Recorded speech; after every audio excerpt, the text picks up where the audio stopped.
Selamat datang di Tan Hari Channel. Channel tentang novel-novel yang sedang viral saat ini. Mohon bisa di-like dan subscribe ya. Terima kasih.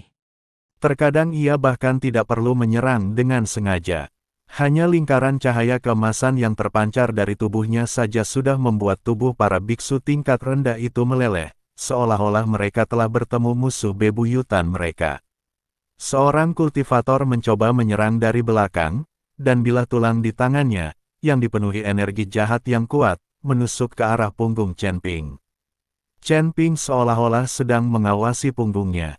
Tanpa menoleh, ia mengayunkan tangannya ke belakang, dan energi pedang emas melesat di udara, langsung membelah kultivator dan bilah tulang itu menjadi dua bagian. Sekelompok sampah. Chen Ping berbicara dengan lembut, suaranya tenang, tetapi dengan semacam ketidakpedulian yang memandang rendah semua makhluk hidup. Sosoknya bergerak cepat melewati kelompok musuh seakan-akan berada di ruang kosong, dan setiap kali ia mengayunkan pedangnya, selalu disertai dengan banyaknya kematian. Kemanapun cahaya keemasan itu lewat, roh-roh jahat menghilang dan tulang-tulang meleleh, seolah-olah bahkan tanah ini, yang dipenuhi kejahatan, bergetar di bawah kekuasaannya. Setengah jam kemudian, pertempuran di lembah benar-benar berakhir.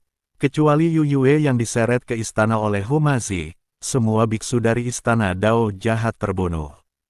Tanah dipenuhi mayat dan tulang, dan udara dipenuhi bau darah dan benda terbakar yang menyengat, membuatnya tampak sangat tragis. Chen Ping berdiri di depan gerbang istana, menatap ke arah istana yang memancarkan cahaya merah darah, jejak kesungguhan terpancar di matanya.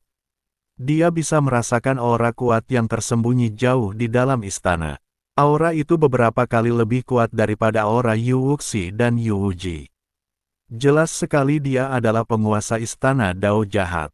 Keluar, Chen Ping meninggikan suaranya bergema di lembah bagaikan kekuatan spiritual, semua anak buahmu sudah mati. Berapa lama lagi kalian akan bersembunyi? Istana hening sejenak, lalu terdengar tawa sinis. Tawa itu seakan menusuk tulang, membuat orang-orang merinding. Sungguh Chen Ping, sungguh Humazi, mampu sampai sejauh ini, sungguh membuatku memandang mereka dengan mata baru. Sesosok bayangan hitam melayang keluar dari kedalaman istana, terbungkus jubah hitam yang lebih lebar. Wajahnya tak terlihat jelas, tetapi hanya aura yang mendebarkan yang terasa, sebenarnya itu adalah tingkat ke-9 alam abadi duniawi. Kepala cabang, Chen Ping menggenggam pedang pembunuh naga erat-erat, memusatkan pikirannya dan waspada, api keemasan di sekelilingnya menyala semakin hebat. Pria berjubah hitam itu perlahan mengangkat kepalanya, memperlihatkan sepasang mata merah tua di balik tudungnya, bagaikan dua batu permata merah darah.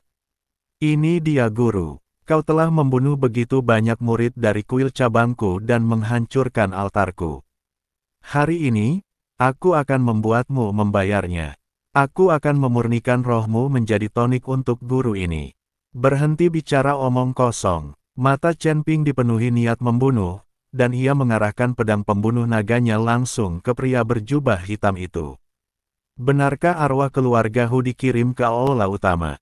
Pria berjubah hitam itu mencibir, nadanya penuh penghinaan.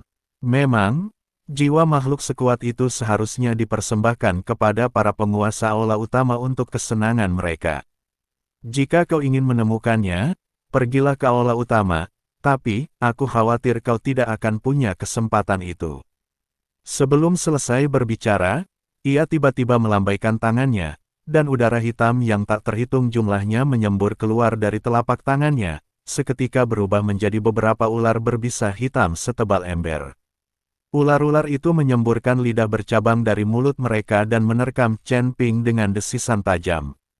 Kemanapun ular berbisa itu lewat, udara terkikis dengan suara mendesis. Chen Ping mendengus dingin, dan api keemasan di pedang pembunuh naga melonjak. Ia meraung pelan, dan naga api di pedang itu muncul kembali. Kali ini naga api itu lebih padat dari sebelumnya, seolah-olah memiliki kehidupan. Ia membuka mulutnya yang besar, mengeluarkan suara gemuruh yang memekakkan telinga, lalu menerjang ke arah ular hitam itu. Api keemasan itu bertabrakan dengan ular-ular hitam berbisa, langsung membakar ular-ular hitam itu hingga menjadi abu. Api yang tersisa terus menyebar ke arah pria berjubah hitam itu. "Lawanmu adalah aku." Suara Humazi terdengar dari istana, lalu cahaya merah melesat ke langit. Sosok Humazi muncul di belakang pria berjubah hitam itu, memegang jimat yang menyala-nyala dengan api yang berkobar di tangannya. Aura yang dipancarkan jimat itu tak lebih lemah dari api naga milik Chen Ping. Jimat darah membelah langit. Ia melemparkan jimat itu dengan keras, dan seketika berubah menjadi seberkas cahaya merah darah yang besar, yang jatuh disertai suara angin yang kencang. Kemanapun berkas cahaya itu lewat, ruang seakan terkoyak. Pria berjubah hitam itu jelas tidak menyangka Humazi akan muncul tiba-tiba.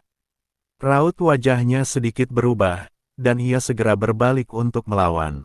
Ia menggenggam kedua tangannya, dan energi hitam di sekelilingnya berkumpul menjadi perisai hitam raksasa. Perisai hitam itu diukir dengan rune-rune aneh dan memancarkan aura suram. Dentang, sinar cahaya merah darah menghantam perisai hitam, menimbulkan bunyi gedebuk tumpul. Sosok berjubah hitam itu terkejut dan mundur berulang kali, meremukkan beberapa tulang di bawah kakinya. Matanya dipenuhi keterkejutan. Tingkat ke-9 alam abadi duniawi. Bagaimana kau tiba-tiba bisa mencapai tingkat setinggi itu?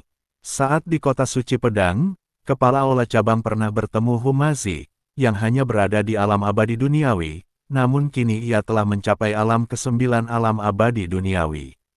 Dia tidak tahu bahwa Humazi adalah orang yang bereinkarnasi.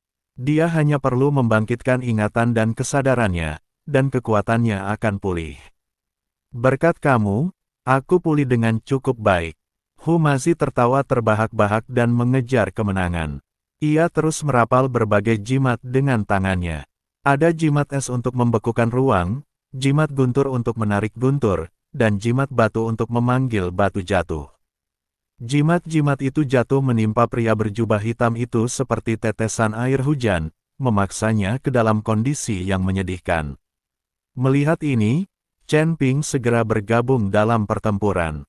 Pedang pembunuh naga dan jimatnya bekerja dengan harmonis, satu di kiri dan satu di kanan, terus-menerus menekan ruang gerak pria berjubah hitam itu. Pedang Chen Ping secepat kilat, dan setiap tebasan langsung mengenai titik vital pria berjubah hitam itu. Api keemasan terus membakar roh jahatnya, jimat Humazi tak terduga, terkadang menyerang, terkadang menahan, membuat pria berjubah hitam itu kelelahan menghadapinya. Meskipun lelaki berjubah hitam itu juga berada di tingkat ke-9 alam abadi duniawi, ia perlahan-lahan mengalami kerugian akibat serangan gabungan Chen Ping dan Humazi. Energi hitamnya terus menghilang di hadapan api keemasan dan jimat berwarna darah, dan jubah hitamnya robek di beberapa tempat, memperlihatkan kulit kering di baliknya. Kulitnya ditutupi garis-garis hitam aneh dan tampak sangat mengerikan. "Sialan, beraninya kalian berdua menggertakku." Pria berjubah hitam itu meraung, kilatan kegilaan terpancar di matanya. "Kalau begitu, ayo kita mati bersama."